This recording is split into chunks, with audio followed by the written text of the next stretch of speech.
Следващите минути оставаме на тема граници. Какво се случва там? Висок ли е мигрантския натиск в момента? И какво се променя за страната ни от следващата седмица, когато започва да се прилага новия пакт за миграцията и убежището? Ще ви припомня и случай от преди година. В студиото вече е главен комисар Антон Златанов. Всъщност става дума за случай от преди година в Лозенец. Сега има развитие. Разкажете ни какво. Добро утро. Добро утро. Да, оповестихме вече. Спомняте си миналото лято, през август месец, към края на сезона, все още беше пълно с туристи по Черноморието. Един бус, управляван от грузинец, с 19 мигранти в него, натъпкани в много тясно пространство, се опитваше да избегне проверката и задържането от наши патрули. Навлезе в село Лозенец и водач скочи в движение от микробуса.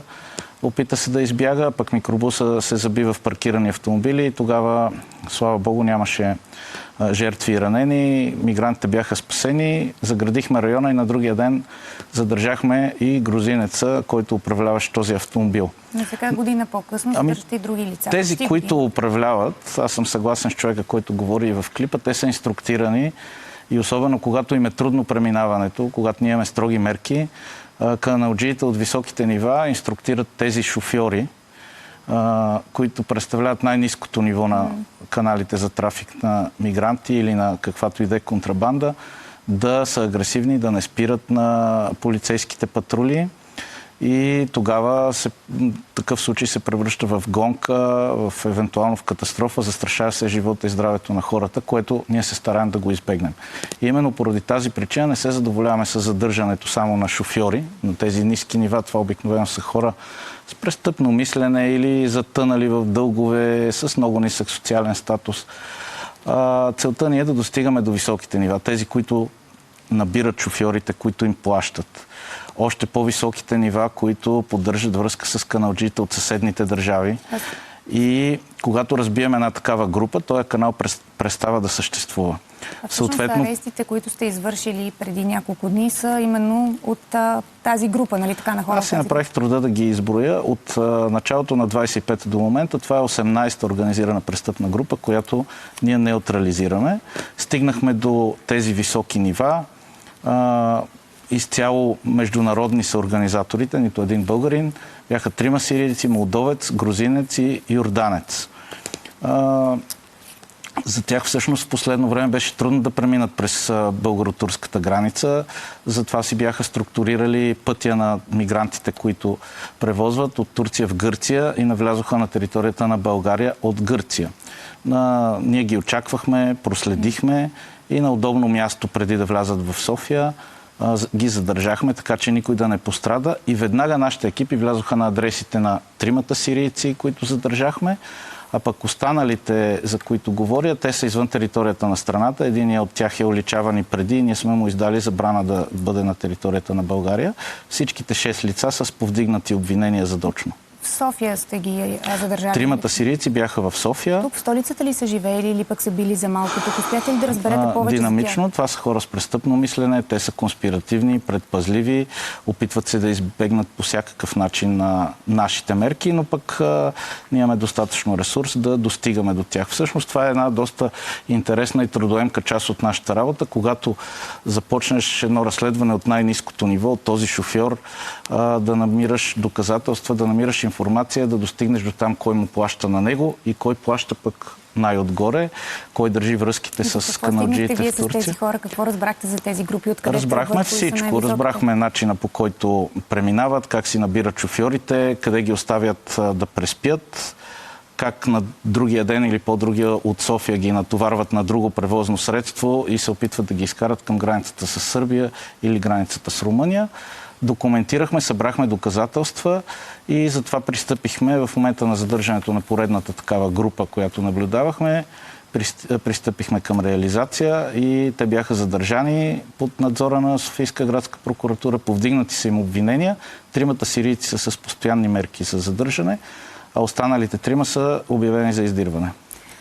За резултатите от работата си съобщихте в пост в социалните мрежи, където написахте, че сте били последите на поредния автомобил с укрити мигранти. Хващам се за думата пореден. Означава ли това, че в момента в страната ни има висок трафик на мигранти? Не. Не, но не е нулев.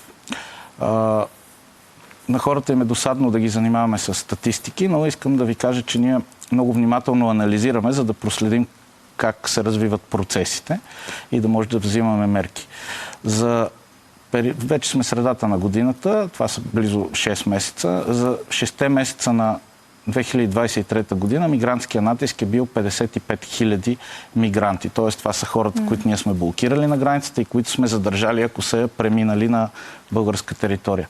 55 000. А тая година са 3 000. Сами може да направите разликата. Тенденцията е силно надолу. Тя не се дължи на някаква магия или на случайност. Тя се дължи изключително много на засилване на нашите мерки по българската граница. Често обаче става разминаване с очакванията на хората, които очакват да има нулева миграция. Тя никъде по света не е нулева и няма как да бъде нулева, но при нас мигрантския натиск е овладян и българската граница е сигурна.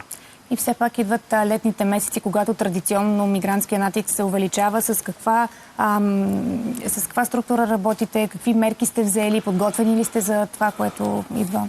Да, в последните години и тази се запазва тенденцията мигрантите да опитват да преминават турско-българската граница в най-източната й част, в района на Резово, на Малко Търново, на Средец и оттам един път преминавайки Странджа, пътя за да навлезеш във вътрешността на страната и да излезеш след това от България, върви по морския бряг. Тук е много важно да уточним, тъй като и аз постоянно получавам въпроси от хора и от журналисти, защо винаги по пътя около курортите и около Бургас. Всъщност граничната зона на Република България представлява 30-километрова ивица около линията на държавната граница. Тоест, като видим на картата България, 30 км навътре, всичко това е гранична зона и в тази зона ние или ги спираме да преминат, но когато те успеят да преминат, ние сме длъжни да ги спрем. Основният път в момента, по който те преминават, се влива в пътя за Бургас. Затова тази година и вече там има достатъчно наши патрули. Основната ни цел е да пазим туристите, да пазим българските граждани, хората, които почиват, нямат нищо общо нито с мерки за сигурност, нито с миграция. Но отново казвам, изключително агресивни инструктажи разбираме, че получават тези шофьорите, които превозват мигранти. Съответно пък ние използваме и в момента тренираме нашите процедури за спиране с шипове, за проследяване на такива групи, така че ще дадем всичко от себе си да няма инциденти, но с наближаването на лятото сезона, както туристическия се повишава, за нас се повишават рисковете, мигрантския натиск ще се повиши, ще има такива групи, които ние ще преследваме и ще задържаме и такива новини ще се явяват в емисиите в крайна сметка. Искам и се да поговорим и за още една тема, която ще бъде в новините следващата седмица. От 12-ти влиза в сила новия пакт за миграцията и убежището, който променя процедурите за прием на нелегални мигранти, а коментарите са, че всъщност външните граници са най-засегнати. Ние сме външна граница на Европейския съюз. Какво означава това на практика за нас? България още откакто е основана всъщност е на едно от най-възловите места в Европа. Това е най-краткия и най-бързия път между два континента, дори и три, тъй като от Африка, ако искате да яздите, да карате или да вървите пеш, единственият начин да достигнете по Европа най-бърз е през турската територия и съответно след това българска или гръцка. Тоест тези три държави са на най-ключовото място за Европа и по линия на контрабандата, и по линия на нелегалната миграция. Сега в нови времена, да, ние сме външна шенгенска граница. В момента, между другото, европейските ни партньори ни дават за добрия пример как се пази добре външна шенгенска граница. Ние сме готови да заработим по условията и правилата на пакта за миграция от 12 юни. Но какво се променя? Доколкото разбирам, трябва да правите проверки за самоличност, за здравословно състояние на мигрантите. Всъщност те и сега се правят, просто се въвежда единен европейски механизъм. Аз ще се въздържам да казвам какво трябва да бъде, тъй като между това, което трябва да бъде и което ще се случи, в крайна сметка трябва да мине малко време. Ние сме готови да работим и да изпълняваме правилата. Дали това е добър или лош механизъм, трябва да мине малко време, според мен, чисто от експертния ми опит, за да се произнесем. Но това, което България трябва да настоява и настоява постоянно, е за точно за европейската солидарност, тъй като от нас до голяма степен зависи сигурността на Европа.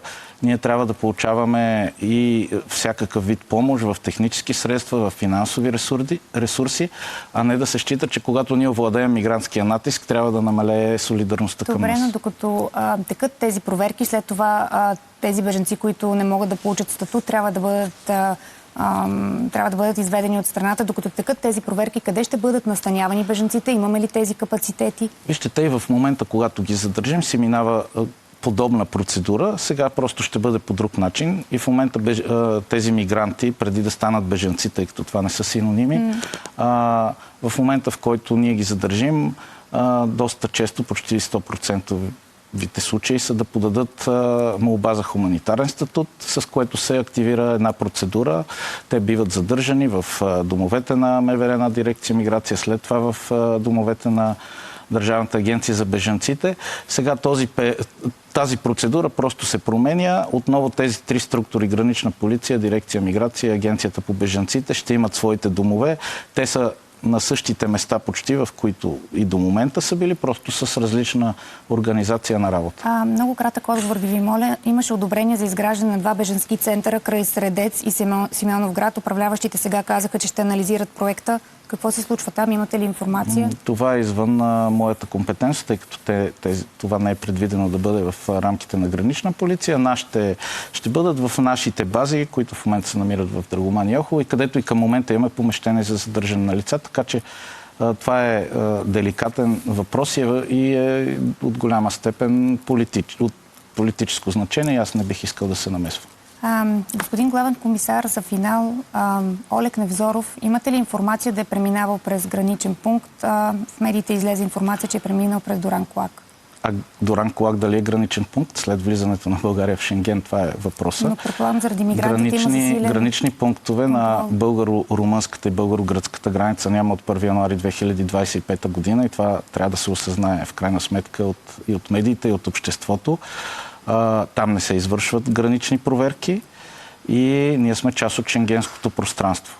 На второ място бих искал да кажа, че едно лице трябва да бъде обявено за издирване или да има издадена заповед за да няма право да напуска територията на страната и чак тогава компетентните органи могат да взимат отношение за въпросният. Аз не бих искал да се намесвам, тъй като други служби в МВР се занимават с неговото издирване. Министърът на вътрешните работи беше достатъчно ясен онзи ден, когато коментира въпроса и не бих искал да говоря, тъй като това би нарушило работата на моите колеги. Извършват ли се проверки на случайен принцип по тези пунктове, както е в други европейски държави? Не. Всъщност в България се извършват много повече и много по-строги проверки, отколкото във всички други държави, които аз съм обиколил. Нито в Германия, нито в Австрия, нито в Нидерландия се извършват толкова много и толкова строги проверки на вътрешните шенгенски граници, колкото при нас. Така че в това отношение стоим доста добре. Добре. Много ви благодаря, че бяхте в нашето студио. А ние сега продължаваме.